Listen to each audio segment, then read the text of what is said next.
for those of you using Adobe Photoshop 2023 and you get this error message, unlicensed Adobe apps may expose your device to increased security risks. Basically saying, you have an unlicensed app and it'll be disabled soon. And I'll explain to you how to get rid of this error message. So if you try to close it, it's not going to work. So you got to hit Control Alt Delete on your keyboard. Go to Task Manager, Process tab, look for Adobe Photoshop 2023, execute a file. You want to right click, click End Task. So it's going to close the program. Okay. Close this one. And then go to your control panel.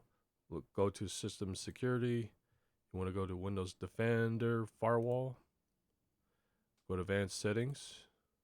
All right. So go to Outbound Rules. And then you want to make a new rule. Okay. Right here. So go to click Programs and click Next. Okay. Select this program path. And then you want to browse it wherever you install that. So normally the default is C drive, program files, Adobe Photoshop 2023. When you select that, then you want to left click Photoshop.exe, hit open. All right. Then you want to click next.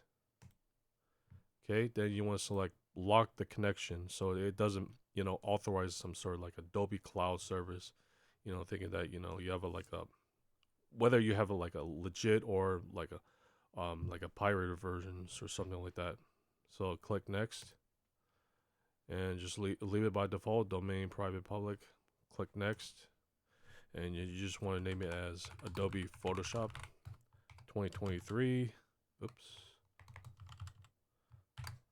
Okay, click finish, and that's it. You're done. So try to open up Adobe Photoshop and see if it's going to work. Just give it a couple of seconds to load it. Yeah, still have to load all the plugins and everything. Okay. Seems to be working fine. Give it a couple of seconds, see if there's any error message popping up. If not, then yeah, then you should be good to go, and you could just continue where you left off. You can open up any JPEGs, PNGs, GIF formats, TIFF formats, you name it. That's what vast majority of content creators use it to. Edit pictures like thumbnails, avatars, the banners, etc. So with that, I hope you find this video useful. If you enjoyed it, just hit the like, subscribe, and thanks for watching.